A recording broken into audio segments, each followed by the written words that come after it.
नमस्कार मित्रांनो, मी डॉक्टर आकाश पवार तुमचं आपल्या स्टडी मेडिझी यूट्यूब चॅनलमध्ये मनापासून स्वागत करतो. आजच्या व्हिडिओमध्ये आपल्याला फिमेलच्या आयुष्यात ज्यावेळेस ती जन्माला येते, तर जन्माला आल्यापासून तर तिच्या अंतिम टप्प्यापर्यंतचे शारीरिक काय काय बदल घडताना पाहायला मिळणार आहेत, याबद्दल आज आपल्याला अभ्यास करायचा आहे, थोडक्यात चर्चा करायची आहे. छोटंसं लेकरू ज्यावेळेस जन्माला येतं, तर तिच्या जन्म आल्यापासून तर तिच्या शेवटच्या वयाच्या टप्प्यापर्यंत आपल्याला तिच्या शरीरात काही वेगवेगळ्या फेजेस आपल्याला येताना पाहायला मिळतात आणि ह्या वेगवेगळे फेजेस हे का पाहायला मिळतात आणि त्यांच्याशी संबंधित काय काय गोष्टी असणार आहेत या आज आपल्याला या ठिकाणी समजून घ्यायचं आहे. तर मग सुरुवात जी काही असणार आहे ही आपल्याला त्या ठिकाणी प्युबर्टी पासून होताना पाहायला मिळते. नेमकं प्युबर्टी म्हणजे काय, नॉर्मल प्युबर्टी म्हणजे काय, ॲबनॉर्मल प्युबर्टी म्हणजे काय, हे आज आपल्याला या ठिकाणी समजून घ्यायचं आहे. तर आजचा व्हिडिओ हा परीक्षेच्या दृष्टीने खूप महत्त्वाचा आहे. यामध्ये बरेच सारे MCQ सुद्धा आपल्याला येताना पाहायला मिळतील. वेळोवेळी मी तुम्हाला सांगत जाईल की हा MCQ आहे म्हणून. तर तुम्ही हा व्हिडिओ शेवटपर्यंत पहा, प्रॉपर नोट्स लिहून घेत चला. ठीक आहे. तर ही जी काही रिप्रोडक्टिव्ह लाईफ सायकल आपल्याला तिची पाहायला मिळते, तर ही प्युबर्टी पासून सुरुवात होताना पाहायला मिळते आणि ज्यावेळेस मेनोपॉज आपल्याला येताना पाहायला मिळतो, तर हा जो काही पिरियड असणार आहे या पिरियडला आपण रिप्रोडक्टिव्ह लाईफ सायकल असं म्हणणार आहोत. एका फिमेलची रिप्रोडक्टिव्ह लाईफ सायकल असं आपण म्हणणार आहोत. मग नेमकं प्युबर्टी म्हणजे काय? तर मित्रांनो, प्युबर्टी हा जो काही भाग असणार आहे किंवा ही जी काही टर्म असणार आहे ही मेलला पण लागू पडते आणि फिमेलला पण लागू पडते. पण आज आपण या ठिकाणी फिमेलच्या प्युबर्टी संदर्भात अभ्यास करणार आहोत. तुम्ही जर का नीट पाहिलं असेल की ज्यावेळेस एक बाळ जन्माला येतं, मग ते मुलगा असो किंवा मुलगी असो, तर साधारणतः 6 ते 7 वर्ष जोपर्यंत ते बाळाचं वय होत नाही, जर का आपण समजा त्या मुलाला मुलीचे कपडे घातले किंवा मुलीला मुलाचे कपडे घातले, तर आपण सहजासहजी त्यांना आयडेंटिफाय करू शकत नाही की हा मुलगा आहे की मुलगी आहे. हां, हेअरस्टाईलवरनं आपण लक्षात येऊन जातं आपल्याला. हे मी का सांगतोय? कारण 6-7 वर्षापर्यंत हे जे काही मुलं किंवा मुली असतात, यांच्यात फारसे काही शारीरिक बदल आपल्याला झालेले पाहायला मिळत नाही.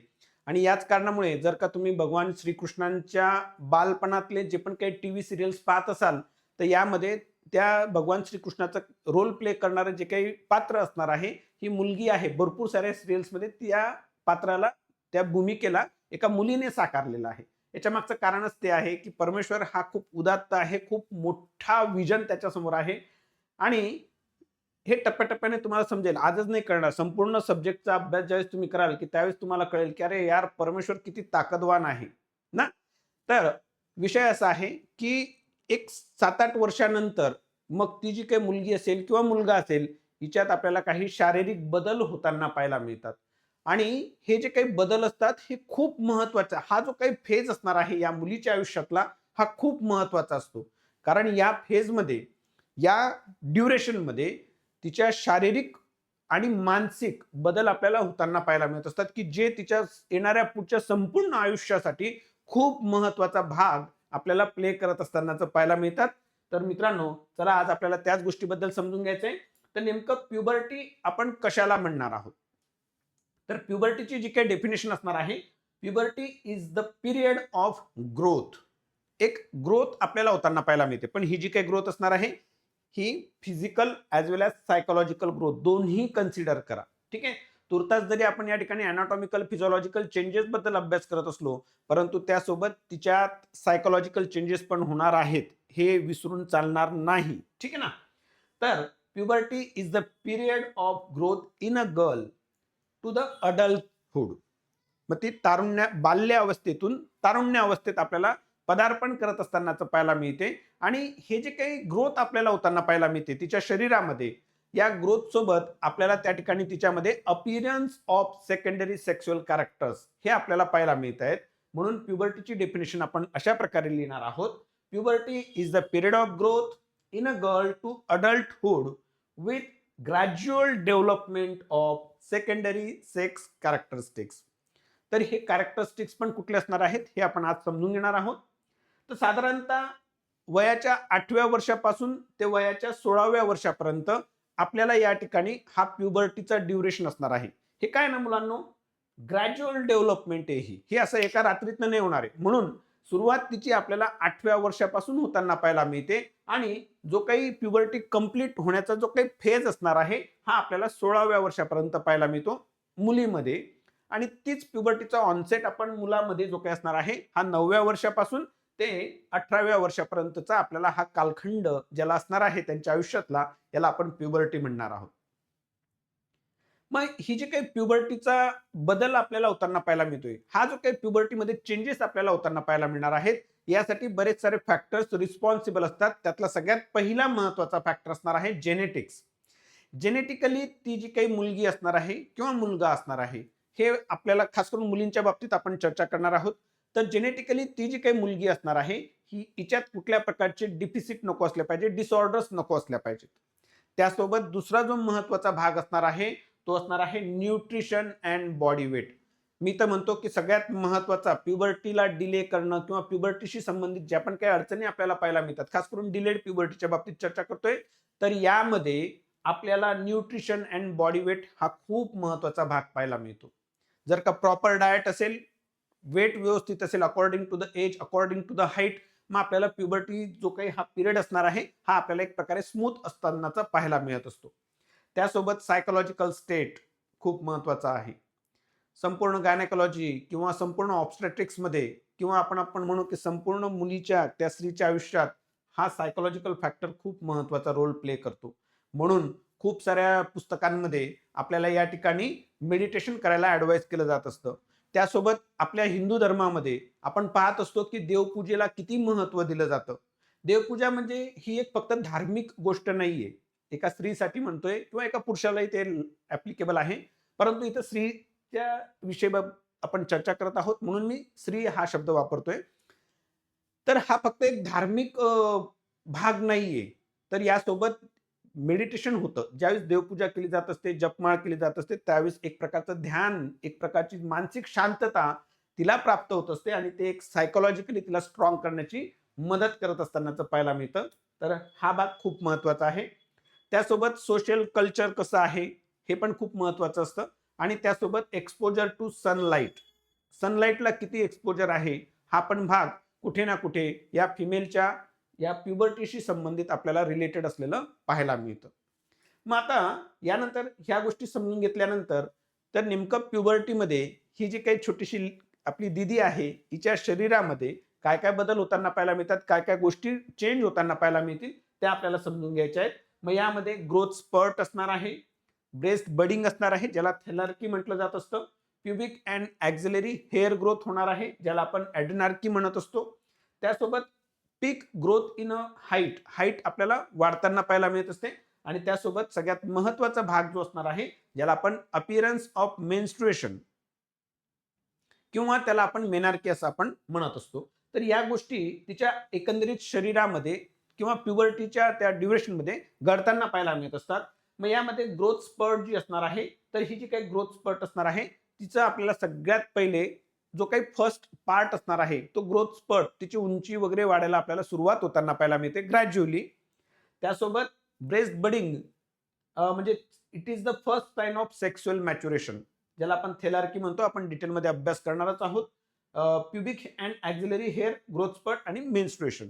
यामध्ये एक गोष्ट या ठिकाणी लक्षात आलेली आहे की ज्या काही ब्लाइंड गर्ल्स असणार आहेत तर या ब्लाइंड गर्ल्समध्ये आपल्याला मेनार्की अर्ली स्टार्ट होताना पाहायला मिळणार आहे than that of the other girls. ठीक आहे ना. तर यासोबत दुसरी गोष्ट की हे जे काही चेंजेस आपल्याला पाहायला मिळणार आहे प्युबर्टीमध्ये या मुलीच्या शरीरात, तर ते साधारणतः 10 ते 16व्या वर्षाच्या या पिरियडमध्ये आपल्याला हे सर्व चेंजेस कंप्लीट होताना पाहायला मिळत असतात. जे या ठिकाणी मी तुम्हाला सांगितले या सगळ्या ज्या काही स्टेजेस असणार आहेत या साधारणतः 10 ते 16 वर्ष या कालखंडामध्ये कंप्लीट होताना आपल्याला पाहायला मिळतात. मग यामध्ये आपण एक एक जो काही आपण रोड मॅप असणार आहे त्याबद्दल चर्चा करणार आहोत. सगळ्यात पहिले ग्रोथ डायनॅमिक्स. मग या ठिकाणी हिची जी काही ग्रोथ असणार आहे ही आपल्याला साधारणतः 8 ते 10 वर्षामध्ये सुरुवात होताना पाहायला मिळते. उंची वाढणे, थोडंसं मसल मास वाढणं, बोन मास वाढणं, हा जो काही प्रकार असणार आहे हा 8 ते 10 वर्षापासून या दरम्यान आपल्याला सुरू होताना पाहायला मिळतो. आणि यामध्ये जे काही महत्वाचे हॉर्मोन रोल प्ले करतात तो असणार आहे growth hormone, insulin like growth factor आणि इस्ट्रोजन. तर इस्ट्रोजन, मी तर म्हणतो परमेश्वराने त्या स्त्रीला एक खूप मोठा आशीर्वाद दिलेला असणार आहे in the form of estrogen and progesterone. ठीक आहे ना. आपण त्याबद्दल हळूहळू जसं जसं आपले सेशन्स पुढे जात जातील चर्चा करणार आहोत की का हे हॉर्मोन्स एक आशीर्वाद आहे त्या मुलीसाठी, त्या स्त्रीसाठी, ते आपल्याला कळणार आहे. तर या ठिकाणी ही जी काही हाईट आपल्याला या मुलीची वाढताना पाहायला मिळते, साधारणतः दरवर्षी 5 सेंटीमीटरने हाईट वाढू शकते. आणि by the age of 18 years साधारणतः त्या मुलीची जी काही हाईट असणार आहे ही 5 फीट्स पेक्षा जास्त, आणि वेट जे असणार आहे हे 50 kg पेक्षा जास्त आपल्याला पाहायला मिळतं. हे ऑन अन ॲव्हरेज आहे. ठीक आहे ना. कारण उंची वाढणं, वजन वाढणं यासाठी जेनेटिकल फॅक्टर खूप महत्वाचा असतो. आई-वडिलांची उंची जर का खूप जास्त असेल तर मग मुलांचीही उंची आपल्याला स्वाभाविक जास्त पाहायला मिळते. आई-वडिलांची उंची जर साधारण असेल तर मग मुलांची पण उंची आपल्याला साधारण पाहायला मिळू शकते. तर हे सगळं कशावर अवलंबून असणार आहे? जेनेटिक्सवर. आणि त्यासोबत डाएट कसा आहे? डाएट जर का बघा, लक्षात घ्या, ज्यावेळेस मुलांची शारीरिक मानसिक वाढ होणार आहे, खास करून शारीरिक वाढीबद्दल आपण चर्चा करू, तर या वयामध्ये जर का त्यांना प्रॉपर डाएट मिळाला तर त्यांच्या सर्व बाजूने फिजिकली जी पण काही आपल्याला ग्रोथ होताना पाहायला मिळते ही प्रॉपर आपल्याला होताना पाहायला मिळणार आहे. म्हणून आहार हा चौफेर असला पाहिजे. सर्व प्रकारचे पौष्टिक पदार्थ आपल्या आहारात असणं खूप महत्वाचं आहे. यानंतर आपण थेलार्की, ज्याला आपण ब्रेस्ट बडिंग पासून ही सुरुवात होणार आहे. थेलार्की म्हणजे काय? Breast budding. तर साधारणतः वयाच्या 9व्या वर्षापासून आपल्याला त्या ठिकाणी ब्रेस्टमध्ये चेंजेस होताना पाहायला मिळत असतात. ब्रेस्ट बडिंग आपल्याला होताना पाहायला मिळत असते. आणि पूर्णपणे ब्रेस्ट डेव्हलपमेंट जी आपण म्हणतोय की जी हळूहळू आपल्याला ग्रॅज्युअल डेव्हलपमेंट आपल्याला होताना पाहायला मिळणार आहे, तर याची सुरुवात या इस्ट्रोजन पासून आपल्याला होताना पाहायला मिळते. म्हणून मी तुम्हाला एक महत्वाची गोष्ट सांगतो. ज्यावेळेस आपण क्लिनिकल प्रॅक्टिसमध्ये आपल्याकडे ज्यावेळेस या वयोगटातले मुलं, मुलं म्हणण्यापेक्षा मुली आपण म्हणूयात, मुली ज्यावेळेस येतात त्यावेळेस त्यांच्या शारीरिक बदलाला सुरुवात झालेली आहे की नाही हे आपल्याला इनडायरेक्टली या जे काही आपण सेकंडरी सेक्शुअल कॅरेक्टरिस्टिक्स असणार आहेत याच्यावरून आपल्याला एक अंदाज घ्यायला सोपं जात असतं. तर विषय असा आहे की due to the estrogen effect या ठिकाणी आपल्याला त्या फिमेलच्या ब्रेस्टमध्ये डेव्हलपमेंट होताना पाहायला मिळते. ज्या पण काही डक्ट्स असणार आहेत यांचं प्रॉलिफरेशन आपल्याला होताना पाहायला मिळत असतं. त्यांचे नंबर्स आपल्याला वाढताना पाहायला मिळत असतात. आणि त्यासोबत डिपॉझिशन ऑफ फॅट, जो काही फॅट असणार आहे हा आपल्याला ब्रेस्टच्या टिश्यूजमध्ये डिपॉझिट होत असताना पाहायला मिळतो. आणि एकंदरीत या कारणामुळे ब्रेस्ट आपल्याला प्रॉमिनंट होताना पाहायला मिळते आणि ब्रेस्ट आपल्याला राऊंड होत असताना सुद्धा पाहायला मिळत असते. हा सगळा जो काही इफेक्ट असणार आहे हा इस्ट्रोजनचा असणार आहे. आणि त्यासोबत आपल्याला या ठिकाणी प्रोजेस्ट्रॉन सुद्धा खूप महत्वाची भूमिका निभावत असताना पाहायला मिळतो. तर प्रोजेस्ट्रॉन काय करतो? It is going to increase the development of acini. आणि ह्या ॲसिनाय आपल्याला मिल्क प्रोडक्शनसाठी नंतरच्या तिच्या टप्प्यामध्ये, नंतरच्या तिच्या आयुष्याच्या टप्प्यामध्ये कामाचा ठरणार आहे. सर्व गोष्टी आपण टप्प्याटप्प्याने खूप व्यवस्थित शिकणार आहोत मित्रांनो. फक्त व्यवस्थित रोज नोट्स काढत चला, सेशन्स अटेंड करत चला, व्हिडिओ शेवटपर्यंत पाहत चला. ठीक आहे. तर हा इस्ट्रोजन आणि प्रोजेस्ट्रॉन या ठिकाणी संपूर्ण आयुष्यात, मुलीच्या आयुष्यात बदल घडवण्यासाठी रिस्पॉन्सिबल असणार आहे. मात्र सुरुवात जी असणार आहे ही थेलार्की पासून आपण म्हणूयात. ठीक आहे.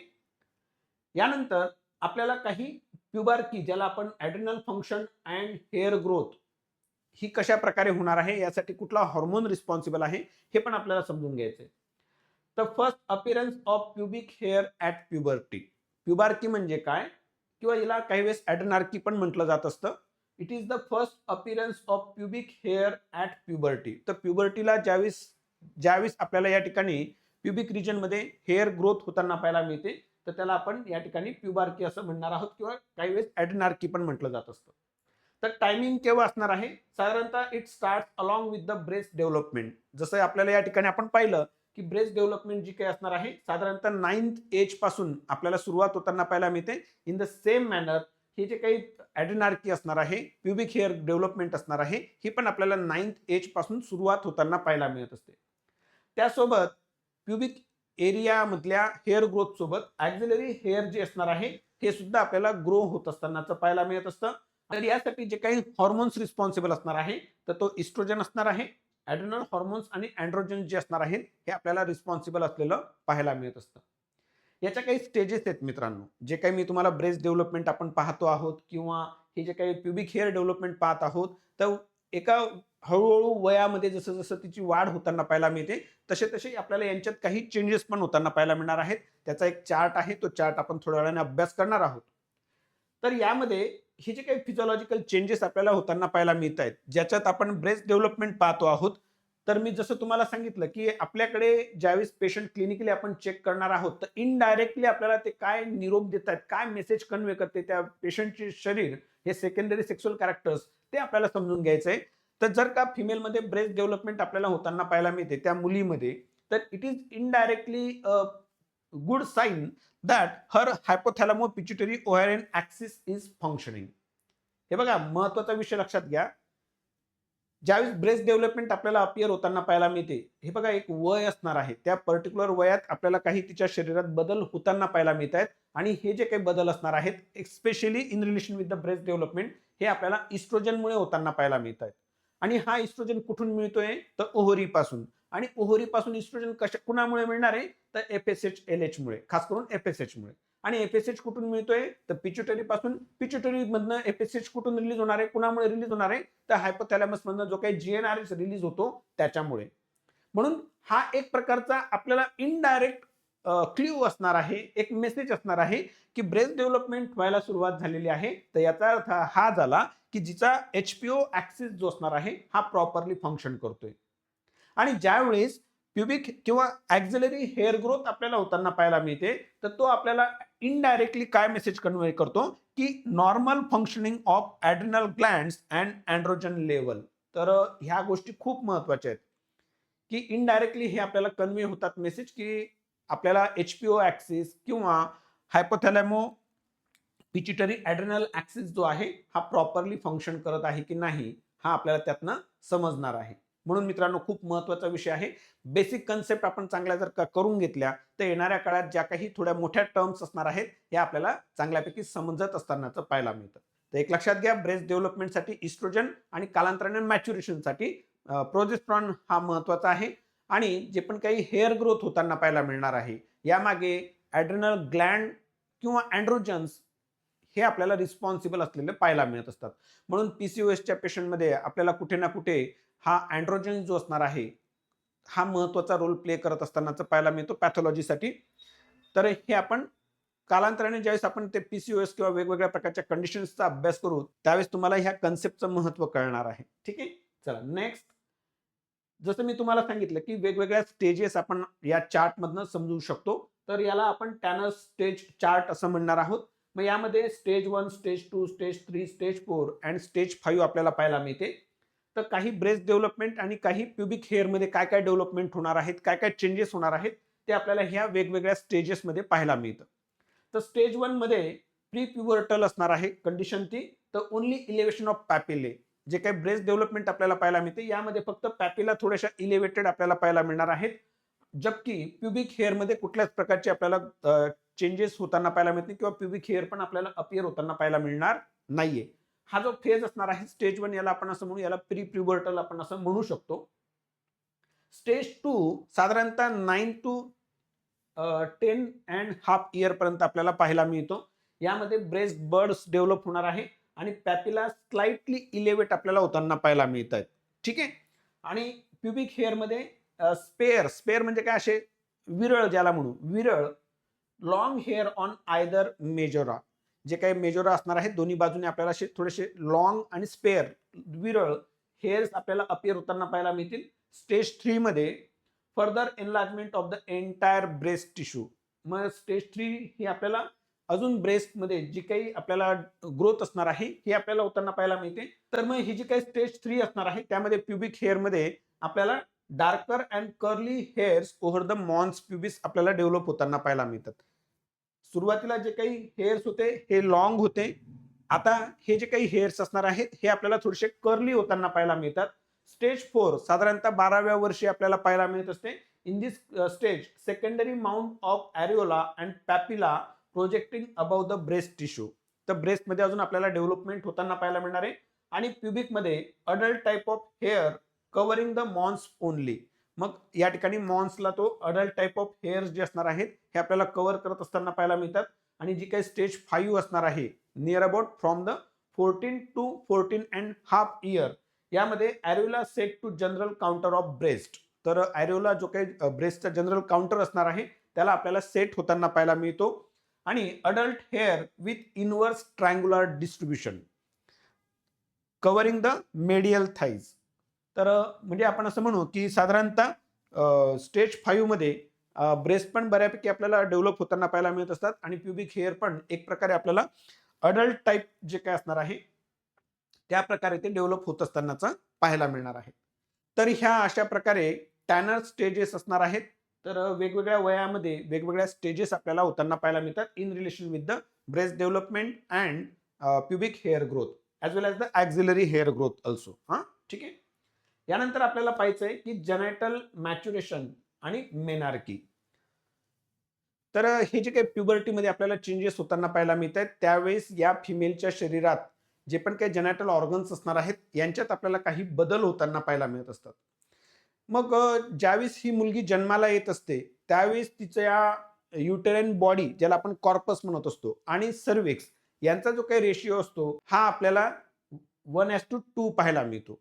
म्हणजे काय की ज्यावेळेस ती मुलगी जन्माला आलेली आहे त्यावेळेस तिच्या युटरसचा जो काही बॉडी असणार आहे या बॉडीचा 1 पार्ट असेल आणि सर्विक्स हा 2 पार्ट असणार आहे.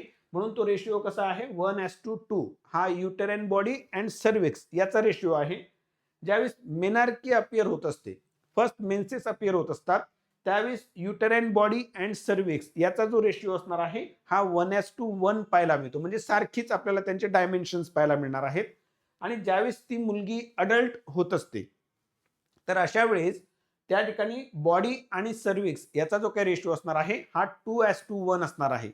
म्हणजे इथं under the influence of oestrogen uterine body जी असणार आहे हिचे आपले डेव्हलपमेंट होताना पाहायला मिळत असते, मसल मास वाढताना पाहायला मिळत असतो in comparison with the cervix. म्हणून युट्रेन बॉडी जी असणार आहे ही आपल्याला जास्त वाढताना पाहायला मिळते than that of the cervix. यासोबत लक्षात घ्या, यासोबत या ठिकाणी या महिलेच्या आयुष्यात ड्यू टू द इस्ट्रोजन, मी तुम्हाला जे म्हटलो की हा इस्ट्रोजन तिच्यासाठी एक आशीर्वाद आहे, परमेश्वराने करून ठेवलेली एक खूप मोठी सुरक्षा कवच आहे. का म्हटलो ते मी तुम्हाला सांगणार आहे की हा जो काही इस्ट्रोजन असणार आहे हा त्या ठिकाणी वजायनल इपिथेलियल सेल्स मध्ये चेंजेस निर्माण करणार आहे. सुरुवातीला ह्या ज्या काही इपिथेलियल सेल्स असतात यांचे काही 2-3 लेअरच्या त्या इपिथेलियल सेल्स पाहायला मिळतात, few layers of the epithelial cells. But as in her life this estrogen is going to enter. Because of this estrogen this vaginal epithelial cells layer will develop into the multiple layers. म्हणजे for example असं समजा 4-5 layer जर असतील वजानल epithelial सेलचे तर ते आता multiple layers आपल्याला होताना पाहायला मिळतात. आणि याच्या मागे हा इस्ट्रोजन रिस्पॉन्सिबल असणार आहे. मी वारंवार इस्ट्रोजन का इतकं सांगतोय कारण हा खूप भयंकर भयंकर इन द सेन्स म्हणजे चांगल्या अर्थाने घ्या खूप सुंदर बदल आपल्याला या स्त्रीच्या आयुष्यात घडवताना पाहायला मिळतो. आणि त्यासोबत आपल्याला तिच्या प्रोटेक्शनसाठी सुद्धा महत्वाची भूमिका निभावत असलेलं पाहायला मिळतो. हालाकी असं जरी म्हणत असलो तरी मात्र इस्ट्रोजनमुळे आपल्याला पुढे काही तिच्या शरीरात कॅन्सरस कंडिशन पण निर्माण होताना पाहायला मिळू शकतात. परंतु हा जो काही आपण अभ्यास करतो आहोत आता सध्याला हा एक प्रकारे तिच्या आयुष्यातला हा एक मी म्हणेल की खरंच आशीर्वादच आहे. ठीक आहे ना. तर बघू आपण. तर वजानल इपिथेलियल चेंजेस आपल्याला होताना पाहायला मिळतात. तर epithelial cells become stratified and rich in glycogen. आणि हा इस्ट्रोजेनिक इफेक्ट असणार आहे. इस्ट्रोजनमुळे वजानल इपिथेलियल सेलमध्ये ग्लायकोजनचं प्रमाण वाढतं. आणि आता इथं ग्लायकोजन वाढल्या कारणामुळे काय घटना घडते माहिती तुम्हाला.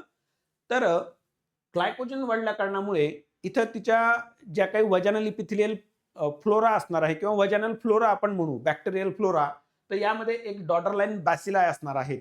आणि हे डॉटरलाइन बॅसिलाय पहा किती जबरदस्त घटना घडणार आहे. यांचा अपिअरन्स आपल्याला होताना पाहायला मिळतो. आणि हे डॉटरलाइन बॅसिलाय या ग्लायकोजनचं कन्व्हर्जन लॅक्टिक ऍसिड मध्ये करतात. आणि लॅक्टिक ऍसिड मध्ये कन्व्हर्जन झाल्या कारणामुळे पीएच जो असणार आहे हा आपल्याला ऍसिडिक होताना पाहायला मिळतो. बघा, नीट लक्ष द्या, नीट समजून घ्या, घटना काय काय घडते या मुलीच्या शरीरामध्ये, या स्त्रीच्या आयुष्यामध्ये, त्याकडे नीट बारकाईने अभ्यास करा. पाहायला गेलं तर डॉटरलँड बॅसिला इतके फक्त एकच ओळ आहे, एकच शब्द आहे, परंतु तो त्या महिलेला किती प्रोटेक्शन देतोय याकडे नीट लक्ष द्या. ज्यावेळेस हे डॉटरलँड बॅसिला अपियर होणार आहेत under the influence of estrogen, या इपिथेलियल सेल्समध्ये ग्लायकोजनचं प्रमाण वाढतं आणि ग्लायकोजनचं प्रमाण वाढल्या कारणामुळे आता हे डॉटरलँड बॅसिला ह्या ग्लायकोजनचं कन्व्हर्जन लॅक्टिक ऍसिडमध्ये करतात आणि लॅक्टिक ऍसिडमध्ये कन्व्हर्जन केल्या कारणामुळे जो पण काही त्या ठिकाणी वजानल पीएच असणार आहे हा आपल्याला ऍसिडिक होताना पाहायला मिळतो इन बिटवीन 3 to 4 और इन बिटवीन 4 to 5. आणि हा ऍसिडिक झाल्या कारणामुळे जे पण काही पॅथोजन्स असतात यांची ग्रोथ या ऍसिडिक पीएच ला होत नाही. म्हणून एक प्रकारे परमेश्वराने तिच्या आयुष्यात हा इस्ट्रोजन आणल्या कारणामुळे एक प्रकारचं कवच निर्माण केलंय की या लेकीला तिच्या संपूर्ण रिप्रोडक्टिव्ह लाईफ सायकल मध्ये, कारण बघा सुंदरता किती जबरदस्त आहे परमेश्वराची, जोपर्यंत ही प्युबर्टी पासून तर आपण मेनोपॉज पर्यंतचा जो काही कालखंड असतो याला आपण असं म्हणणार आहोत तिची ती रिप्रोडक्टिव्ह लाईफ सायकल असणार आहे. आणि ह्या संपूर्ण रिप्रोडक्टिव्ह लाईफ सायकल मध्ये त्या ठिकाणी वजाना थ्रू कुठल्याही प्रकारचे इन्फेक्शन नको झाले पाहिजेत या दृष्टिकोनातून परमेश्वराने या इस्ट्रोजनला तिला इंट्रोड्यूस केलेलं आहे की जो because of under the influence of this oestrogen it is going to alter the vaginal pH and that it becomes the acidic. आणि हा ऍसिडिक पीएच झाल्या कारणामुळे पॅथोजनची एंट्री आपल्याला किंवा त्यांची ग्रोथ जी असणार आहे ही आपल्याला होताना पाहायला मिळणार नाहीये. हे मी काय इथं फोकस करतोय कारण आपण येणाऱ्या काही काळामध्ये गायनेकोलॉजी मधले जे काही जेनेटल ट्रॅकचे इन्फेक्शन्स असणार आहेत त्याबद्दल तर अभ्यास करणारच आहोत, परंतु त्यासोबत अजून काही प्रेग्नन्सीच्या कालावधीमध्ये अजून काही चेंजेस या महिलेच्या शरीरात आपल्याला होताना पाहायला मिळणार आहेत आणि त्यावेळेस सुद्धा हा इस्ट्रोजन, हा प्रोजेस्ट्रॉन कवच कुंडल म्हणून काम करताना पाहायला मिळतो. विषय खूप सुंदर आहे, त्याला फक्त नीट मनाची तयारी असू द्या समजून घेण्याची. आलं लक्षात? टप्प्याटप्प्याने सगळ्या गोष्टी अशा उमलणार आहेत आणि मग समजतं की अरे यार परमेश्वर तर ह्या पुस्तकांमध्ये आपण त्या ठिकाणी बऱ्याच वेळा पाहतो ऐकतो की देव हा आपल्या शरीरात आहे, तर तो खरंच आहे मित्रांनो, फक्त ती दृष्टी आपल्याकडे असली पाहिजे आणि त्या दृष्टीने जर का तुम्ही अभ्यास कराल तर मी खरंच सांगतो सगळे विषय खूप सुंदर आहेत. सगळ्या विषयांमधनं आपल्याला एक चांगल्या प्रकारे नॉलेज मिळताना पाहायला मिळतं. आणि चला आपण आपल्या टॉपिककडे वळूयात. तर कळलं तुम्हाला डॉटरलँड बॅसिला आहे, तर सर्व महिलांनी आणि पुरुषांनी सुद्धा डॉटरलँड बॅसिलाला थँक्यू म्हटलं पाहिजे. ओके, चला गमतीचा भाग नका घ्या, खूप महत्वाची गोष्ट आहे ही. चला आता एक सगळ्यात महत्वाचा बदल या मुलीच्या शरीरात आपल्याला होताना पाहायला मिळतोय. आपण आतापर्यंत काय पाहिलं? ब्रेस्ट डेव्हलपमेंट होताना पाहायला मिळाली, त्यासोबत आपल्याला तिच्या शरीरात हेअर ग्रोथ जे असणार आहे त्या आपल्याला होताना पाहायला मिळाल्या आणि त्यानंतर तिची उंची पण वाढली आणि त्यानंतर जो सगळ्यात महत्वाचा भाग आपण म्हणत असतो मेनार्की.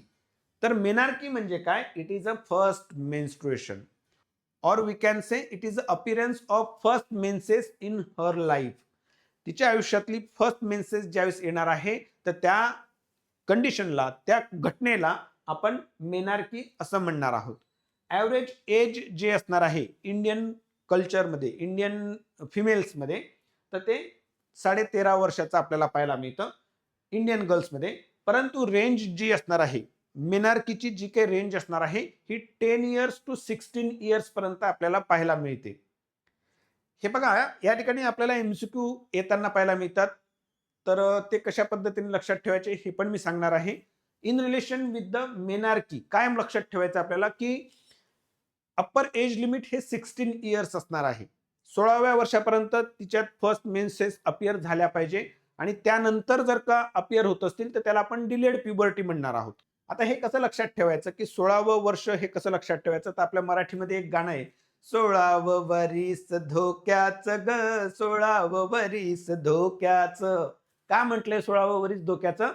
तर 16 वर्षापर्यंत मेन्सेस आलीच पाहिजे नॉर्मल कंडिशनमध्ये. 16 वर्षानंतर जर का मेन्सेस अपियर होत असतील तर त्याला आपण डिलेड प्युबर्टी म्हणणार आहोत किंवा काही पॅथॉलॉजिकल कंडिशन्स पण त्या ठिकाणी आपल्याला पाहायला मिळू शकतात. म्हणून या ठिकाणी मी हे गाणं म्हटलेलं आहे, 16वं वरीस धोक्याचं ग, 16वं वरीस धोक्याचं. कशाच्या दृष्टिकोनातून लक्षात ठेवायचंय? अप्पर एज लिमिट 16 इयर्स आहे मेनार्कीसाठी. ओके, चला याचं सिग्निफिकन्स, परमेश्वराची कृपा समजा, मेनार्की अपीअर होणं, फर्स्ट मेन्सेस येणं, याचा सिग्निफिकन्स काय आहे पहा मित्रांनो, नीट लक्षात घ्या. एकच मिनिट फक्त. एक गोष्ट लक्षात घ्या, या ठिकाणी हायपोथॅलॅमस, जो काही हायपोथॅलॅमो पिट्युटरी ओव्हॅरियन ऍक्सिस आहे, याच्याबद्दल थोडंसं आपण इंट्रोडक्शन घेऊ. एक मिनिट थांबा, पुढे जर का चार्ट दिलेलाच आहे, चला इथं आपण समजून घेऊ. हे मी का महत्वाचं म्हणतोय, की का हे महत्वाचं, मेन्सेस अपिअर होणं का महत्वाचं आहे, हे आपण या ठिकाणी इनडायरेक्टली खूप साऱ्या गोष्टी आपल्याला मेसेज कन्वे होत असतात. यामध्ये आपल्याला पाहिजे हा जो एचपीओ ऍक्सिस असणार आहे, हा वेल फंक्शनिंग आहे. हे आपल्याला फर्स्ट मेन्सेस ज्यावेळेस अपिअर होतात त्यावरून आपल्याला ते सिद्ध होताना पाहायला मिळतं. कशा प्रकारे ते आपल्याला समजून घ्यायचंय. पहा मित्रांनो, एका ठराविक विशिष्ट वयामध्ये या फिमेलच्या शरीरातनं आपल्याला या ठिकाणी जीएनआरएच हा रिलीज होताना पाहायला मिळतो from the hypothalamus. Hypothalamus gonadotropin releasing hormone release करतो. हा जीएनआरएच पिट्युटरीवर, अँटेरियर पिट्युटरीवर ऍक्ट होणार आहे थ्रू द जीएनआरएच रिसेप्टर्स. बघा खूप सुंदर गोष्ट आहे, फार्मॅकमध्ये शिकाल तुम्ही, पण इथं पण नीट समजून घ्या. हायपोथॅलॅमस द्वारा जीएनआरएच रिलीज झाला, जीएनआरएच त्याच्या जीएनआरएच रिसेप्टर्सवर ऍक्ट होईल. जीएनआरएचच्या रिसेप्टरवर ऍक्ट झाल्या कारणामुळे पिट्युटरी ग्लँडद्वारा एफएसएच आणि एलएच रिलीज होताना पाहायला मिळतो. एफएसएच आणि एलएच रिलीज होताना पाहायला मिळतो. आणि हा जो काही एफएसएच अँड एलएच असणार आहे, हा ओव्हरीच्या ज्या काही आपल्या फॉलिक्युलर सेल्स असणार आहेत यांच्यावर ऍक्ट होताना पाहायला मिळतो. ओव्हरीवर पण ऍक्ट होणार आहे. आणि ओव्हरीज द्वारा आपल्याला त्या ठिकाणी इस्ट्रोजन आणि प्रोजेस्टेरॉन रिलीज होताना पाहायला मिळाला. बघा नीट लक्षात घ्या.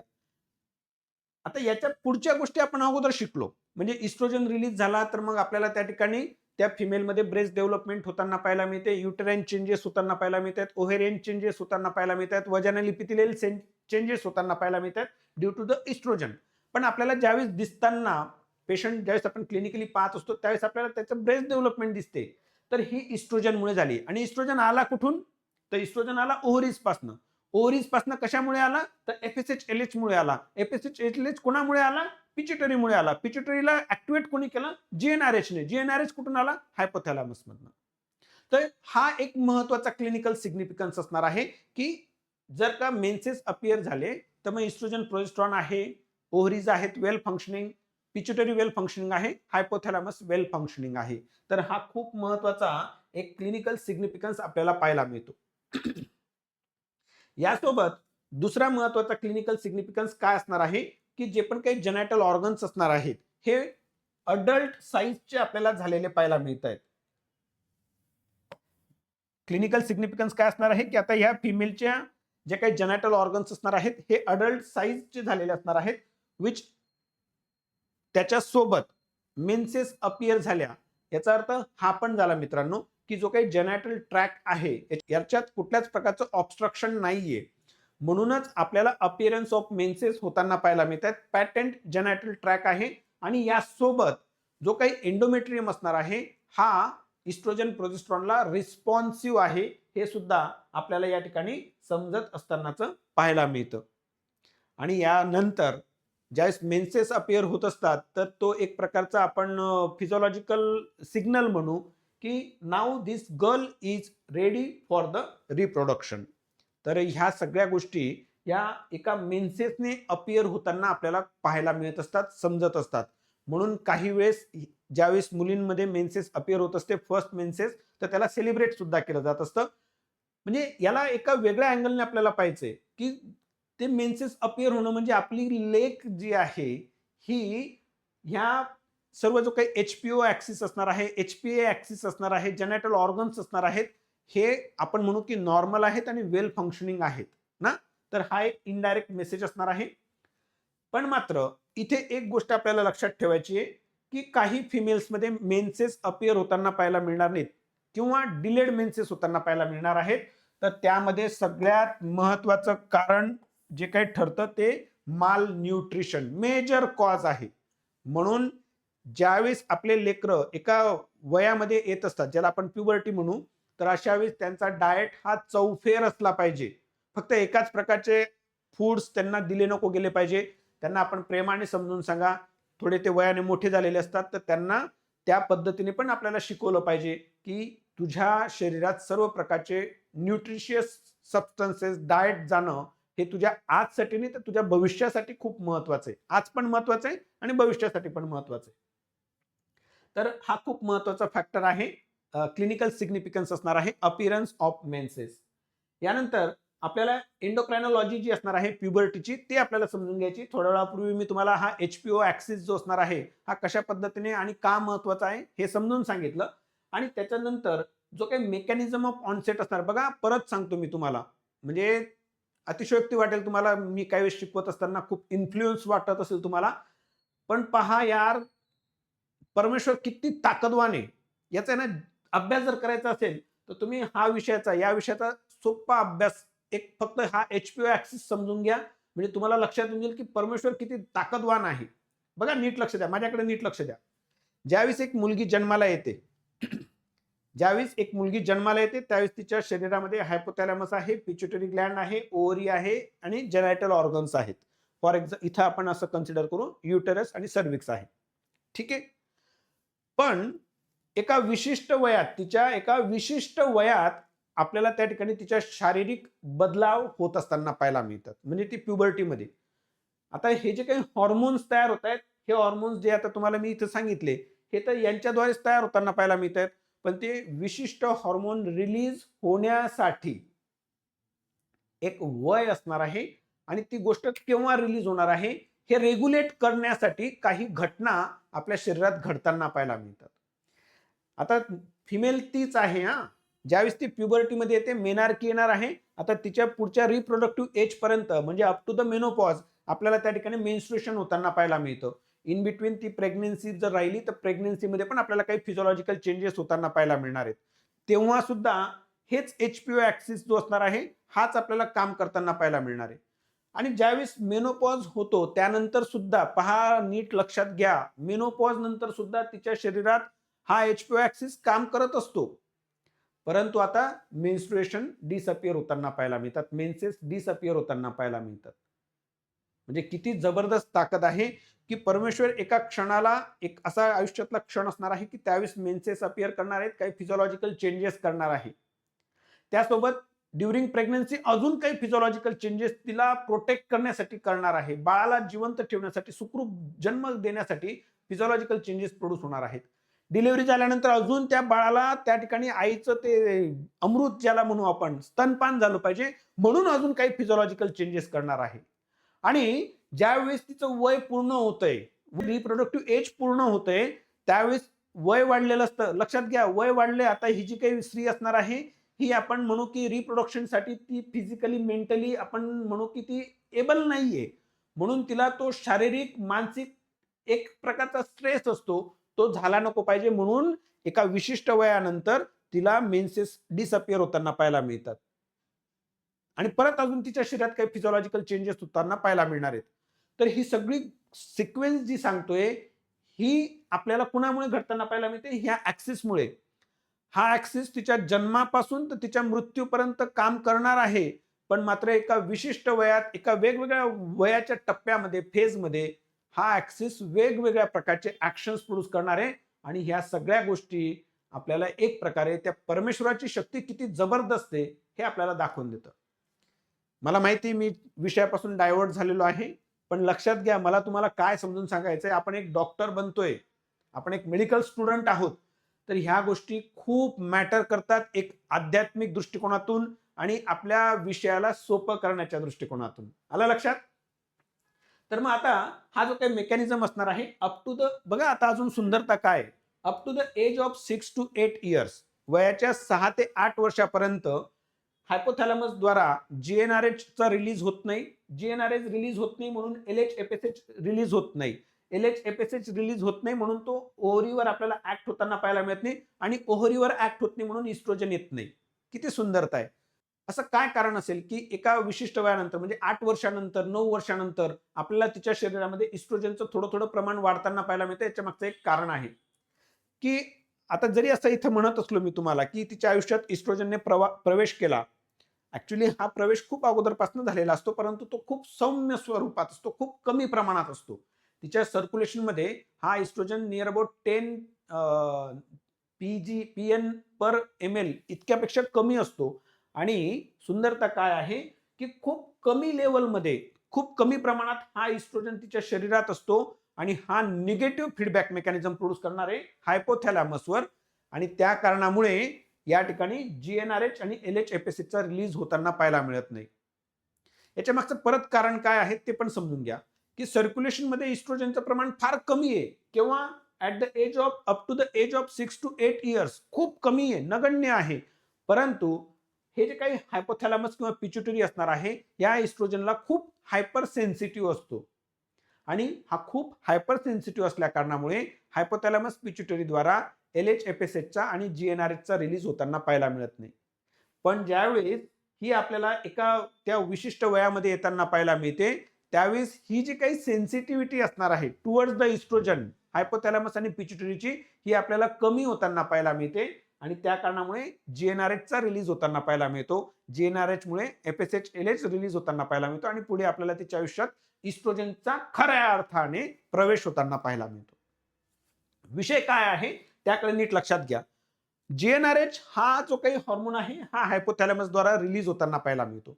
सुरुवातीच्या काळात, म्हणजे ज्यावेळेस आपण म्हणू की तिला 8, 9, 10 वर्षाची ज्यावेळेस आपल्याला ती होताना पाहायला मिळते, अशा वेळेस हा जो काही GnRH असणार आहे याचा रिलीज आपल्याला इपिसोडिक पाहायला मिळतो. आता बघा नीट लक्षात घ्या, इपिसोडिक म्हणजे काय?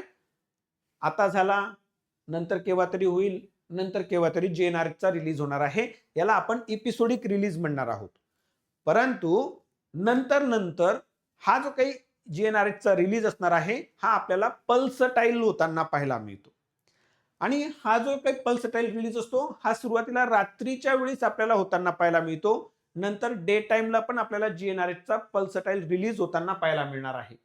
तर हेच आपल्याला त्याचा रिदम कसा असणार आहे GnRHचा रिलीजचा ते आपण समजून घेतोय. Initially release at night, then day time, आणि सुरुवातीला जो काही GnRHचा रिलीज असणार आहे हा जसा मी तुम्हाला सांगितला की हा इपिसोडिक असणार आहे. कसा असणार आहे? इपिसोडिक रिलीज असणार आहे आणि नंतर तो सायक्लिकल होताना पाहायला मिळतो, म्हणजे पल्सटाईल होताना पाहायला मिळणार आहे आफ्टर प्युबर्टी. काय कारण असेल की का हे अशा प्रकारे घडतंय? अरे यार लक्षात घ्या, GnRH हा तो हॉर्मोन आहे की जो रिलीज झाल्यानंतर पिच्युटरीवर ऍक्ट होणार आहे. पिच्युटरी तिथं FSH LH रिलीज करणार आहे आणि जर का FSH LH तिच्या आयुष्यात आला तर तो त्या ठिकाणी या ओव्हरीजवर ऍक्ट होईल आणि ओव्हरीजद्वारा इस्ट्रोजन प्रोजेस्ट्रॉन येणार आहे. इस्ट्रोजन प्रोजेस्ट्रॉनमुळे तिच्या शरीरातल्या जेनेटल ऑर्गन्सचं मॅच्युरेशन होणार आहे आणि ते जर का मॅच्युअर झालं तर मग आता ही रिप्रोडक्शनसाठी तयार होताना पाहायला मिळते. आणि परमेश्वराचा काहीतरी खूप मोठा दूरचा एक दृष्टिकोन होता त्याच्या मागे, की हिला लवकरात लवकर रिप्रोडक्टिव्हली मॅच्युअर करायचं नाहीये. ते लहान लहान लेकरं आहेत. लक्षात घ्या विषय काय आहे. त्यांना रिप्रोडक्शनला सामोरे जाणं तो एक खूप मोठा बदल तिच्या आयुष्यात घडणार आहे. आणि तो बदल तिचं शरीर, तिचं मन स्वीकारायला अजून तयार नाहीये. या दृष्टिकोनातून हा परमेश्वर हे जे काही सगळं रचतोय ना, त्याच्या मागचं कारण असणार आहेत की हे असं का होतंय. ठीक आहे, समजतंय तुम्हाला, विषयाचं गांभीर्य कळतंय. तर मग हा अशा प्रकारे आपल्याला नंतर पल्सटाईल रिलीज होताना पाहायला मिळतो, कारण आता ती वयाने, शरीराने मॅच्युअर झालेली आहे. काही गोष्टी तिच्या आयुष्यात बदल होणार आहे, ती समजून घेण्याकरता परिपक्व झालेली आहे आणि मग आता तिची खरी रिप्रोडक्टिव्ह लाईफ जी असणार आहे हे आपल्याला चालू होताना पाहायला मिळते. आणि जसं मी तुम्हाला सांगितलं की हा HPO ऍक्सिस जसा महत्वाचा आहे, हायपोथॅलॅमस पिच्युटरी ओव्हरी या ग्लँड जशा महत्वाच्या आहेत, त्याचप्रमाणे थायरॉइड ग्लँड सुद्धा महत्वाची आहे for her reproductive life. Along with that adrenal glands are also responsible or we can say the important. कारण या ठिकाणी synthesise hormones from the age, adrenal gland जे असतात from the age of 7 to 8 hormones synthesise करणार आहेत and which are responsible for the pubic and axillary hair growth. त्यासोबत आपण पाहत असतो बऱ्याच वयात आलेल्या प्युबर्टीतल्या मुलांमध्ये तारुण्य पिटिका, ज्याला आपण मराठीत शब्द आहे किंवा आपण त्याला म्हणणार आहोत पिंपल्स. तर एका विशिष्ट वयात काय ह्या पिंपल्स आपल्याला या मुला मुलींमध्ये येताना पाहायला मिळतात, तर त्याच्या मागचं कारण हे ॲड्रिनल हॉर्मोन्स असणार आहेत.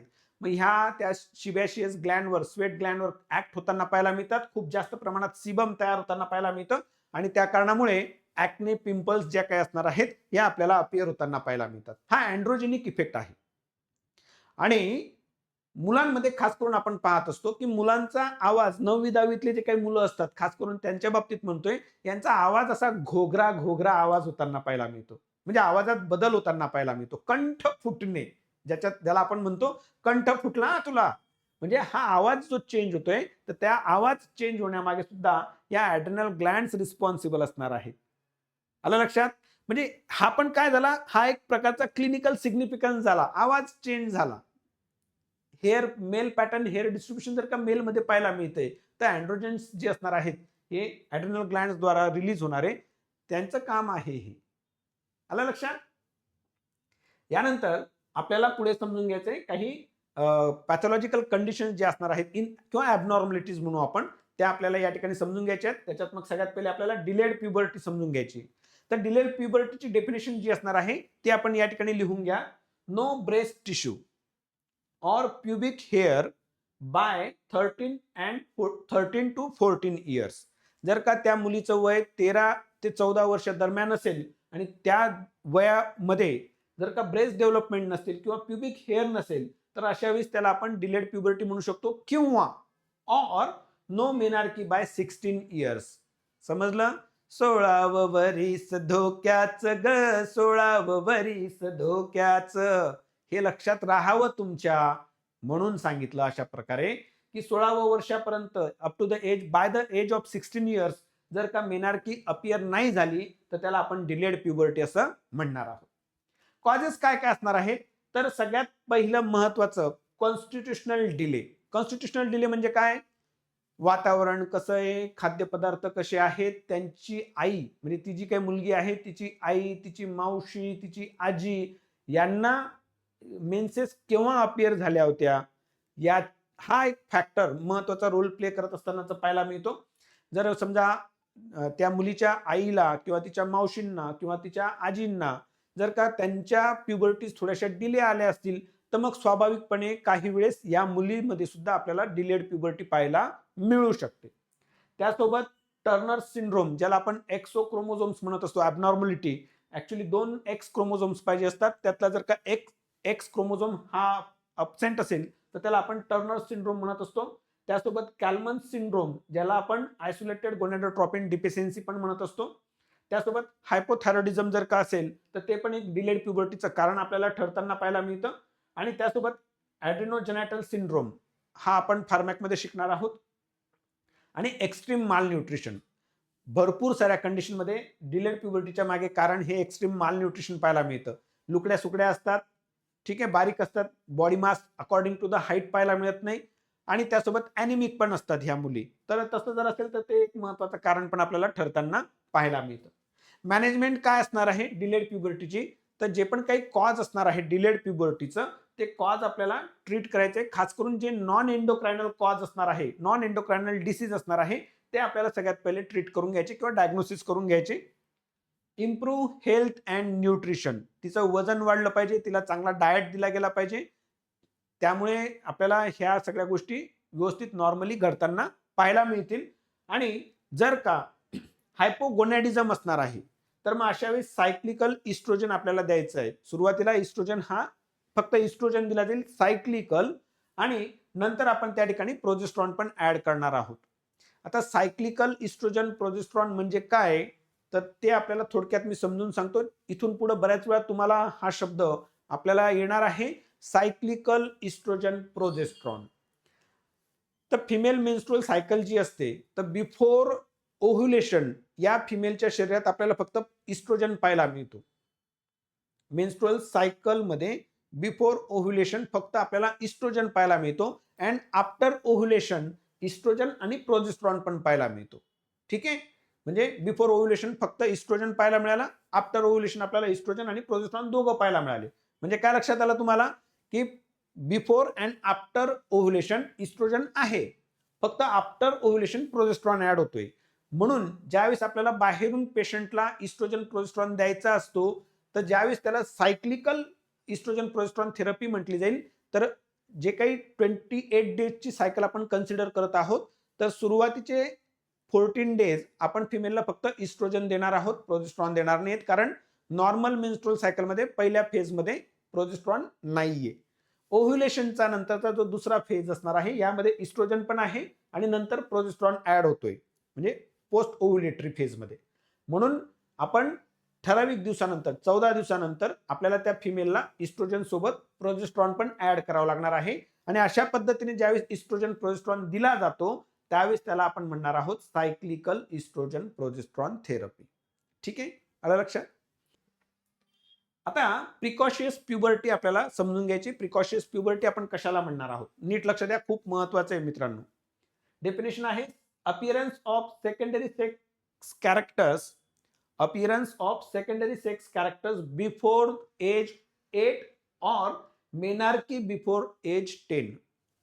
जर का त्या मुलीमध्ये 8 वर्षाच्या अगोदर जर का आपल्याला त्या ठिकाणी सेकंडरी सेक्सुअल कॅरेक्टरिस्टिक्स अपियर होताना पाहायला मिळाले, किंवा before the age of 10 years जर का तिच्यात मेनार्की अपियर होताना पाहायला मिळाली, तर अशा कंडिशनला आपण म्हणणार आहोत प्रिकॉशियस प्युबर्टी. प्रिकॉशियस म्हणजे काय? चिंताजनक.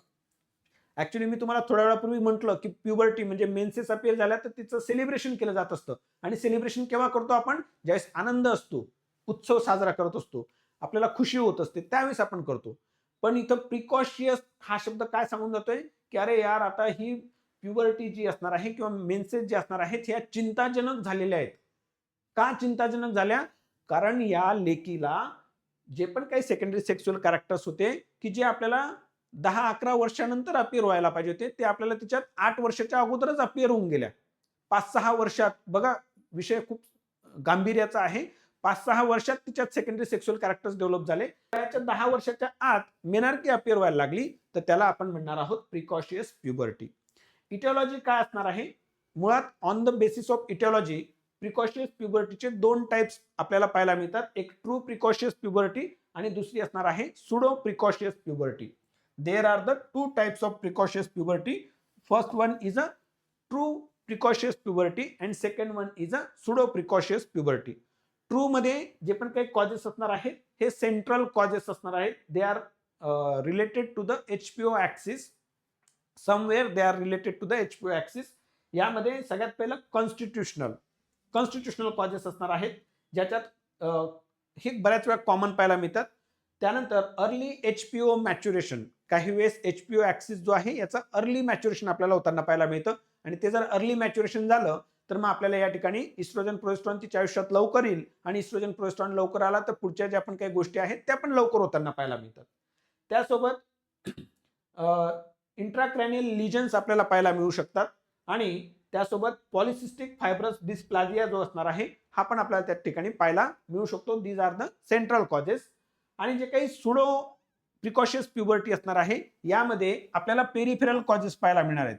सुडोचा पी आणि पेरिफेरलचा पी लक्षात ठेवायचा, आणि जो काही जो काही ट्रू प्रिकॉशियस प्युबर्टी असणार आहे त्यासाठी सेंट्रल कॉजेस रिस्पॉन्सिबल असणार आहेत. मग आता पेरिफेरल कॉजेस काय असतील की apart from this HPO related axis इतर काही अशा कंडिशन्स असतील की ज्या कारणामुळे हिच्या शरीरामध्ये इस्ट्रोजन प्रोजेस्टेरॉन येताना पाहायला मिळतोय, किंवा आपण त्या ठिकाणी अँड्रोजन्स येताना पाहायला मिळू शकतात. मग यामध्ये सगळ्यात पहिलं असणार आहे ovarian ग्रॅन्युलोसा sale tumour. Ovarian ग्रॅन्युलोसा sale tumour की जो इस्ट्रोजन प्रोड्युसिंग असणार आहे. त्यानंतर कंजेनाटल ॲड्रिनोकॉर्टिकल हायपरप्लाझिया की जो अँड्रोजन प्रोड्युसिंग असणार आहे. ज्युएनल हायपोथायरॉइडिझम हा काही वेळेस ट्रू प्रिकॉशियस प्युबर्टी मध्ये पण कन्सिडर केला जातो, काही टेक्स्टबुक मध्ये त्याला सुडो प्रिकॉशियस प्युबर्टी मध्ये पण कन्सिडर केला जातो. ठीक आहे. आणि बाहेरून काही कारणामुळे ड्रग्स देण्यात आले असतील तर मग हे ड्रग्स मध्ये मग आपल्याला इस्ट्रोजन आणि अँड्रोजन्सचा इंटेक आपल्याला पाहायला मिळतो. तर मग हे कारण काय असणार आहेत? They are responsible for the pseudo precocious puberty. लक्षात घ्या, आपल्या पालकांनी सगळ्यांनी नीट लक्ष द्यायचं आहे की आपल्या पाल्यांना, आपल्या मुलांना आपण जे काही खायला देतोय, जे पदार्थ खायला देतोय यांच्यामध्ये स्टेरॉइड्स किती आहेत. शेवटी हे बघा, लक्षात घ्या, हे जे काही सेक्स हॉर्मोन्स आहेत, अँड्रोजन्स आहेत, हे सगळे स्टेरॉइड हॉर्मोन्स आहेत. जर का तुमच्या माझ्या लेकरांच्या शरीरात स्टेरॉइड हॉर्मोन्स किंवा त्या संबंधित पदार्थ जर का जास्त जात असतील तर मग कदाचित त्याच्या मागे हे पण एक कारण आपल्याला पाहायला मिळू शकतं. ठीक आहे. आता ही जी काही प्रिकॉशन्स प्युबर्टी असणार आहे याचे काही आपल्याला टाइप्स पाहायला मिळतात. त्याच्यात मग आयसोलेटेड प्रिकॉशन्स कंडिशन्स आपण त्याला म्हणत असतो. त्यामध्ये फक्त मग प्री मॅच्युअर थेलार्की आपल्याला पाहायला मिळणार आहे. म्हणजे काय होतंय की प्री मॅच्युअर थेलार्की मध्ये काय होणार आहे मित्रांनो, की या ठिकाणी फक्त आपल्याला आयसोलेटेड ब्रेस्ट डेव्हलपमेंट होताना पाहायला मिळते before the age of 8 years. Before the age of 8 years आपल्याला आयसोलेटेड ब्रेस्ट टिश्यू डेव्हलपमेंट होताना पाहायला मिळेल. बाकी इतर कुठल्याच गोष्टी आपल्याला या ठिकाणी डेव्हलप होताना पाहायला मिळणार नाही. ना प्युबिक हेअर डेव्हलप होणार आहेत, ना त्या ठिकाणी मेन्सेस अपिअर होणार आहेत. फक्त ब्रेस्ट डेव्हलपमेंट होताना पाहायला मिळेल. ती पण काही वेळेस युनिलॅटरल किंवा बायोलॅटरल पण आपल्याला पाहायला मिळू शकते. बाकी प्युबर्टीचे कुठलेच साइन सिम्पटम्स पाहायला मिळणार नाहीत. ठीक आहे. त्याला आपण म्हणणार आहोत प्री मॅच्युअर थेलार्की. त्याच प्रकारे प्री मॅच्युअर प्युबर्की आपल्याला पाहायला मिळते किंवा ॲडनार्की आपण त्याला म्हणणार आहोत. तर यामध्ये आयसोलेटेड म्हणजे फक्त ॲक्झिलरी किंवा प्युबिक हेअर ग्रोथ डेव्हलपमेंट होताना पाहायला मिळते before the age of 8 years. बाकी इतर कुठल्याच प्रकारचे जे पण काही प्युबर्टीचे साइन्स असणार आहेत ते आपल्याला अपिअर होताना पाहायला मिळणार नाहीत. Usually sensitivity of target organs to the low hormone level. Premature puberty का पाहायला मिळते, तर जे पण काही टार्गेट ऑर्गन्स असणार आहेत हेअर ग्रोथ साठीचे या ठिकाणचे जे काही सेल्स असणार आहेत त्यांची सेन्सिटिव्हिटी जी असणार आहे या अँड्रोजन्सच्या बद्दल आपल्याला वाढताना पाहायला मिळते. आणि तिसरा जो काही प्रकार असणार आहे प्रिकॉशियस प्युबर्टीचा तो असणार आहे pre mature menarche. Pre mature menarche म्हणजे काय, आयसोलेटेड सायक्लिक वजॅनल ब्लिडिंग. हा सायक्लिक शब्द खूप महत्वाचा आहे. म्हणजे जशी बरोबर 28-28 दिवसांची सायकल असते बरोबर तेवढ्याच ड्युरेशन मध्ये जर का तिला वजॅनल ब्लिडिंग होताना पाहायला मिळत असेल तर त्याला आपण म्हणणार आहोत सायक्लिकल वजॅनल ब्लिडिंग. तर मग isolated cyclic vaginal bleeding without other secondary characteristics म्हणजे कुठले, मग ब्रेस्ट डेव्हलपमेंट नसणार आहे, प्युबिक ॲक्झिलरी हेअर ग्रोथ नसणार आहे, परंतु वजॅनल सायक्लिकल ब्लिडिंग आपल्याला पाहायला मिळत असेल तर त्याला आपण म्हणणार आहोत pre mature menarche. Exact cause जे असणार आहे हे अननोन आहे. गायनॅक मध्ये ऑप्स मध्ये सायन्स किती पुढे जाऊ द्या पण भरपूर साऱ्या अशा कंडिशन्स आहेत की ज्यांचे एक्झॅक्ट कॉज माहिती नाहीयेत. म्हणून मी तुम्हाला सांगतो विज्ञान जाऊ द्या पुढे पण विज्ञानाच्याही पुढे काहीतरी अशी एक शक्ती आहे की त्या शक्तीमुळे आपल्याला एक्झॅक्ट कॉज नॉट नोन किंवा एक्झॅक्ट कॉज अननोन म्हणावं लागतं. म्हणून अभ्यास करताना या गोष्टीचे आपण लक्षात ठेवलं पाहिजे की एक शक्ती अशी तरी काहीतरी आहे की जी तुमच्या माझ्या सोबत या ब्रह्मांडात असलेल्या सर्व सजीव निर्जीव गोष्टींचं सूत्रसंचालन करत आहे. ठीक आहे ना. असं चला पुढे आपल्याला या ठिकाणी मॅनेजमेंट प्रिकॉशन्स प्युबर्टीची काय असणार आहे, तर मग जे पण काही आपल्याकडे हे असे प्रिकॉशन्स प्युबर्टीचे पेशंट्स असणार आहेत त्यांच्या लॅब इन्व्हेस्टिगेशन्स आपल्याला करायचे, हॉर्मोनल स्टडी आपल्याला करायची, त्याच्यात मग SCG serum level of SCG, FSH, LH, prolactin, TSH, T3, T4, oestradiol, testosterone आणि डायहायड्रोइपीअँड्रोस्टेरॉन यांचा आपल्याला अभ्यास करायचा आहे. हे सगळे जे काही हॉर्मोन्स आहेत यांच्याबद्दल आपण टप्प्याटप्प्याने त्यांचं सिग्निफिकन्स काय असणार आहे हा आपण वेळोवेळी अभ्यास करणार आहोत. त्यामुळे सध्या तुर्तास त्याच्यावर जास्त एक्सप्लेनेशन करत नाही. त्यानंतर इमेजेस करायचे असतील, यूएसजी करायचा, सीटी करायचा, एमआरआय करायचा, एक्सरे करायचा, लॅप्रोस्कोपी, लॅप्रोटॉमी, जर का ट्यूमर असेल तर त्यासाठी आपल्याला लॅप्रोस्कोपी आणि लॅप्रोटॉमी पण करावी लागणार आहे. आणि प्रोटोकॉल काय असणार आहे की समजा आपण ह्या इन्व्हेस्टिगेशन्स केल्या, सगळ्या इन्व्हेस्टिगेशन्स नॉर्मल आल्या म्हणून लगेच विषय क्लोज करून द्यायचा असं नाहीये. जरी सगळ्या इन्व्हेस्टिगेशन्स नॉर्मल आल्या तरी पुढच्या 6 महिन्यांनी परत एकदा आपण ह्या सगळ्या गोष्टी रिपीट करून घेणार आहोत in order to diagnose the pathology as early as possible. आलं लक्षात. आणि मॅनेजमेंट काय असते, तर मॅनेजमेंटमध्ये जीएनआरएच ॲगोनिस्ट आपल्याला यूज करावं लागणार आहे. आणि जीएनआरएच ॲगोनिस्ट आता बघा ही जी काही मॅनेजमेंट असणार आहे ही सुपर स्पेशालिस्टनेच केली पाहिजे. हां, या ठिकाणी मी कधीच प्रमोट करणार नाही. संपूर्ण व्हिडिओ भविष्यात जे पण कोणी हा व्हिडिओ पाहणार आहेत मी त्यांना विनंती करतो की कधीही उपचार स्वतःचा उपचार करू नका. विज्ञान पुढे गेलेलं आहे. त्याच्याही पुढे अजून एक महत्त्वाची गोष्ट आहे परमेश्वराची. पण मात्र विज्ञान आज भरपूर पुढे गेलेलं आहे. खूप साऱ्या आजारांवर खूप चांगल्या पद्धतीने उपचार होताना पाहायला मिळतात.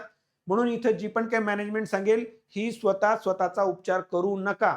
यासाठी मी डॉक्टर आकाश पवार आणि study made easy YouTube channel जबाबदार नाही. त्यामुळे कधीही दाखवताना आपल्या जे काही स्पेशालिस्ट डॉक्टर असतील त्यांना दाखवा.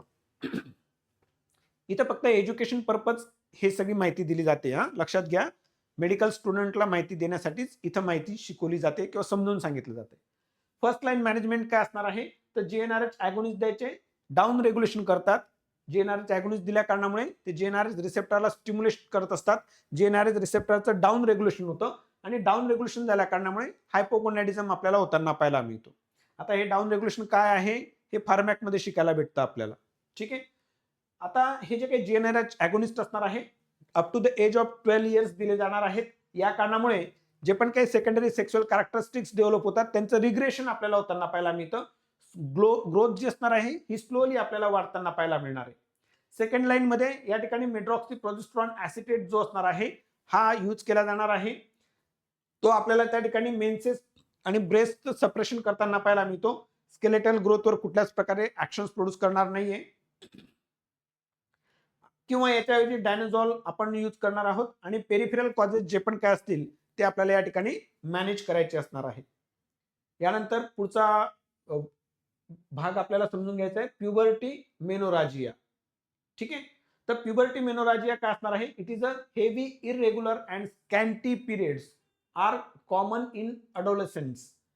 ज्या काही अडोलेसन्स असणार आहेत यांच्यामध्ये आपल्याला हेवी इरेग्युलर आणि स्कॅन्टी पिरियड्स पाहायला मिळू शकतात. ठीक आहे. त्याला आपण म्हणणार आहोत प्युबर्टी मेनोराजिया. याच्यामध्ये महत्वाचे कारण असणार आहे डिसफंक्शनल युटेराइन ब्लिडिंग. त्यासोबत हे महत्वाचं कारण पाहायला मिळतं कारण या ठिकाणी सायकल जे असतात तर ह्या अनओव्युलेटरी सायकल्स असतात. फक्त इस्ट्रोजनच्याच ऍक्शन्स आपल्याला पाहायला मिळत असतात. त्यामुळे एंडोमेट्रियल हायपरप्लाझिया होतं आणि म्हणून हेवी ब्लिडिंग आपल्याला होताना पाहायला मिळणार आहे. हे बघा, मेनोराजिया म्हणजे हेवी ब्लिडिंग. लक्षात ठेवा, हेवी ब्लिडिंग इन ड्युरेशन और heavy bleeding in amount of blood. म्हणून मेनोराजिया हा लक्षात कसा ठेवायचा, बोलतानाच त्याला असं बोला मेनोराजिया, म्हणजे त्याला लांब पर्यंत न्यायचं बोलताना. म्हणजे काय, ड्युरेशन वाढवला मी बोलताना, त्याचा ड्युरेशन वाढवला.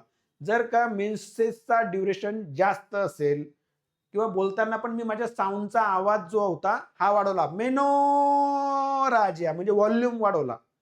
तर जर का ड्युरेशन पण वाढवला मी बोलताना, मेनोराजिया हा शब्द बोलताना ड्युरेशन पण वाढवला आणि व्हॉल्यूम पण वाढवला, तर यावरनं लक्षात ठेवायचं मेनोराजिया मध्ये जर का मेन्सेसचा जो काही नॉर्मल ड्युरेशन आपल्याला 4 डेज पाहायला मिळतो तर 4 डेज पेक्षा अजून जास्त असेल तर तो मेनोराजिया असू शकतो. आणि व्हॉल्यूम जास्त असेल, व्हॉल्यूम म्हणजे काय, ब्लड व्हॉल्यूम जे पण काही ब्लिडिंग होताना पाहायला मिळते तो जर व्हॉल्यूम जास्त असेल तर त्या अशा कंडिशनला किंवा या दोघं कंडिशन्सला एकत्रितरित्या काय म्हणू आपण, माझ्यासोबत बोलायचंय सगळ्यांनी, काय म्हणायचं, मेनोराजिया.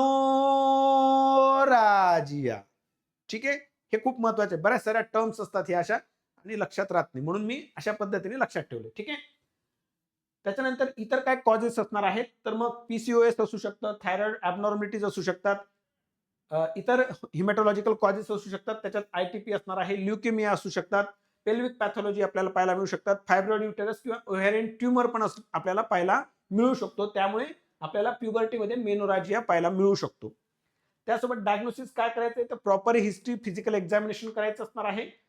FSH, LH, prolactin, thyroid hormone check करायचे असणार आहेत, इमेजेस करायचे आहेत, सिटी स्कॅन करा, यूएसजी करा. त्यावरून आपल्याला या ठिकाणी डायग्नोसिस होताना पाहायला मिळू शकतं. आणि मॅनेजमेंटमध्ये गायनॅक आणि ऑप्समध्ये कायम आपल्याला त्या ठिकाणी अशुरन्स द्यायचा आहे पेशंटला की हो, आपण चांगल्या प्रकारे उपचार करत आहोत, या औषध गोळ्यांनी उपचाराने तुमची जी काही प्रकृती असेल त्याच्यात सुधारणा होताना पाहायला मिळणार आहे. हा अशुरन्स आपल्याला द्यायचा आहे. का, कारण फिमेल म्हटली, सायकोलॉजिकल फॅक्टर्स तिथं आले, पॅरासिम्पॅथेटिक नर्वस सिस्टीम पण येते, फार्मॅकमध्ये शिकू आपण हे सगळं. ठीक आहे. म्हणून अशुरन्स द्यायचं आहे, हेल्दी डाएट द्यायचं आहे. इफ नो इम्प्रुव्हमेंट, जर का इम्प्रुव्हमेंट नाही मिळाली मेनोराजियामध्ये तर मग आपण तिला इस्ट्रोजन सुरू करणार आहोत फॉर 6 मंथ 0.3 मिलीग्राम आणि नंतर कंबाईंड इस्ट्रोजन प्रोजेस्टेरॉन थेरपी आपण सुरू करणार आहोत जर का आवश्यकता असेल तर. तर अशा पद्धतीने हा प्युबर्टी मेनोराजिया जो असणार आहे हा आपल्याला मॅनेज करताना मदत होताना पाहायला मिळते. यानंतर असणार आहे मेनोपॉज आणि क्लायमॅट्रिक एज. तर मेनोपॉज म्हणजे काय असणार आहे, त्याची डेफिनेशन काय असणार आहे, it is a final cessation of menstruation. म्हणजे आता ही अशी परिस्थिती असणार आहे मेनोपॉज म्हणजे, की आता यानंतर त्या फिमेलला मेन्सेस येणार नाहीयेत. ॲव्हरेज एज जे असणार आहे हे 45 इयर्स आपल्याला पाहायला मिळतं. आणि क्लायमॅट्रिक एज म्हणजे काय, की it is a period of gradual change from reproductive life to senescence. म्हणजे ग्रॅज्युअल चेंजेस जे होताना पाहायला मिळणार आहेत रिप्रोडक्टिव्ह लाईफ पासून नंतर अनरिप्रोडक्टिव्ह लाईफ म्हणू आपण तिला, किंवा नॉन रिप्रोडक्टिव्ह लाईफ म्हणू. त्याच्यात जो पण काही ग्रॅज्युअल चेंजेस होताना पाहायला मिळतात त्याला आपण म्हणणार आहोत क्लायमॅट्रिक. इटिओलॉजी काय असणार आहे, की हे आपल्याला का पाहायला मिळते, तुम्हाला मी तेच म्हणतोय की हिच्या आयुष्यात जे बदल घडतायत हा परमेश्वर कसा घडवतोय. तर लक्षात घ्या, जन्माला ज्यावेळेस आली त्यावेळेस तिच्याकडे हायपोथॅलॅमस पिट्युटरी ओव्हरीज होत्या. प्युबर्टीमध्ये आली, रिप्रोडक्टिव्ह एज लाईफमध्ये आली, ग्रुपमध्ये आली, त्यावेळेस पण एचपीओ होता, काम करत होता. आणि आता मेनोपॉज मध्ये आहे तेव्हा पण तिच्या शरीरामध्ये हायपोथॅलॅमस पिट्युटरी ओव्हरीज आहेत. पण बदल का घडत जात आहेत, तर ज्यावेळेस मेनोपॉज आपल्याला का पाहायला मिळतो, तर जे पण काही फॉलिकल्स असतात हे पूर्णपणे डिप्लीट होऊन जाताना पाहायला मिळतात. आणि हे फॉलिकल्स पूर्णपणे डिप्लीट झाल्या कारणामुळे आता हिच्या आयुष्यातनं इस्ट्रोजन चालला गेला.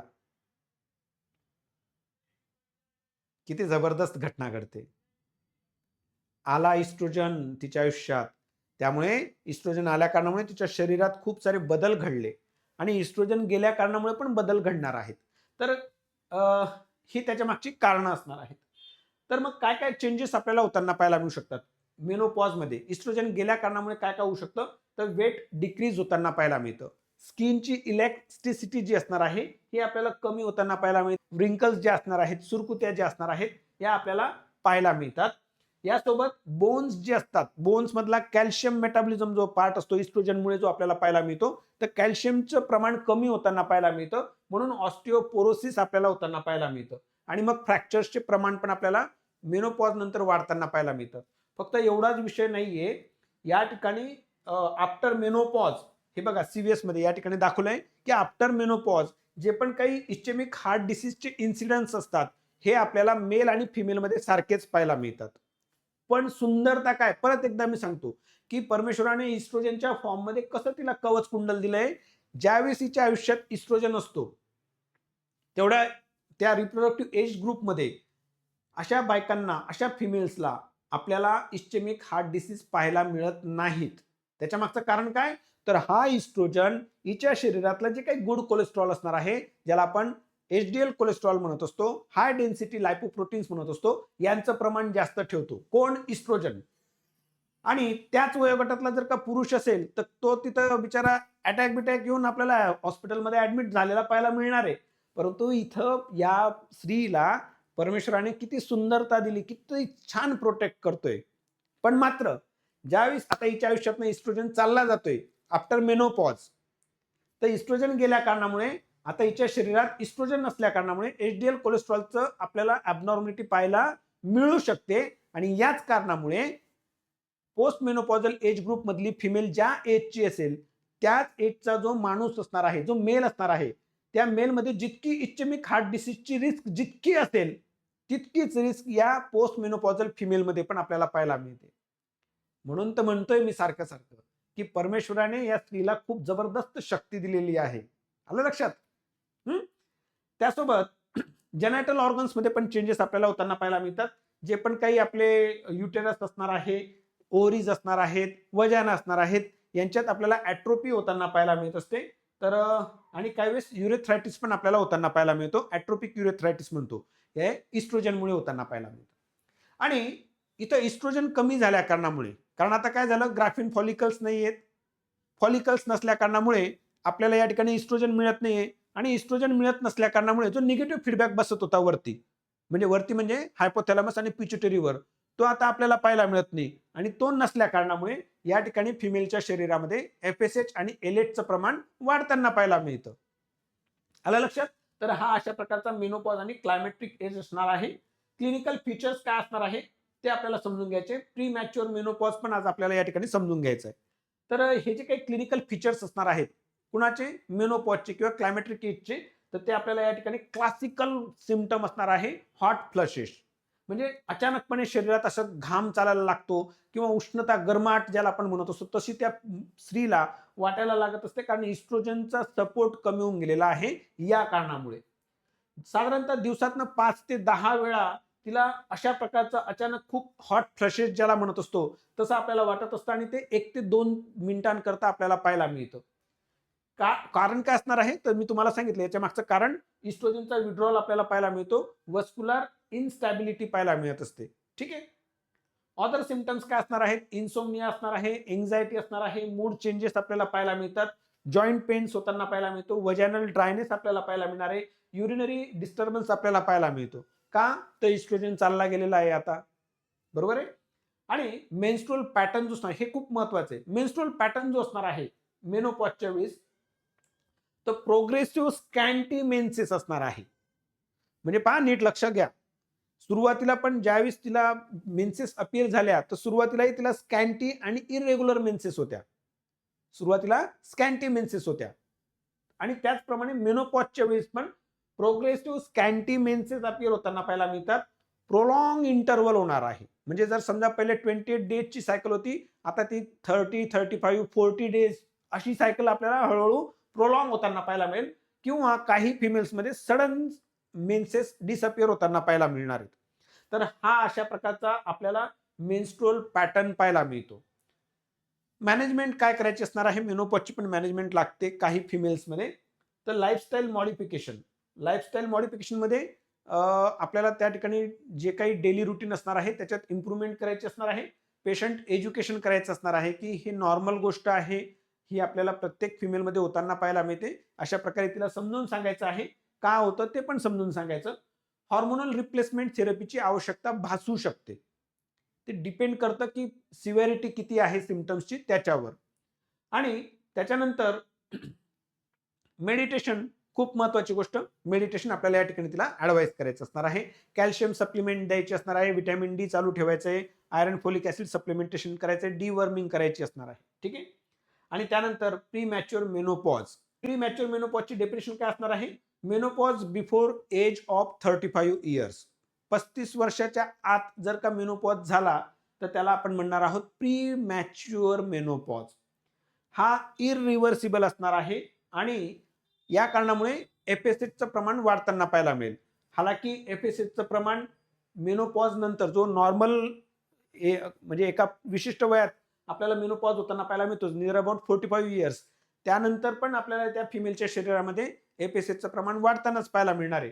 पण प्री मॅच्युअर मेनोपॉज मध्ये काय होऊन जाते, menopause before the age of 35 आणि इकडे आपल्याला before the age of menopause normal menopause इथं एफएसएच आपल्याला वाढताना पाहायला मिळणार आहे. कॉजेस काय असणार आहेत तर जेनेटिक कॉजेस असू शकतात, ऑटो इम्युन कॉजेस असू शकतात, इडिओपॅथिक पण कॉजेस असू शकतात किंवा फॉलिकल्स डिप्लीट होऊन जातात, त्यामुळे पण आपल्याला प्री मॅच्युअर मेनोपॉज पाहायला मिळेल.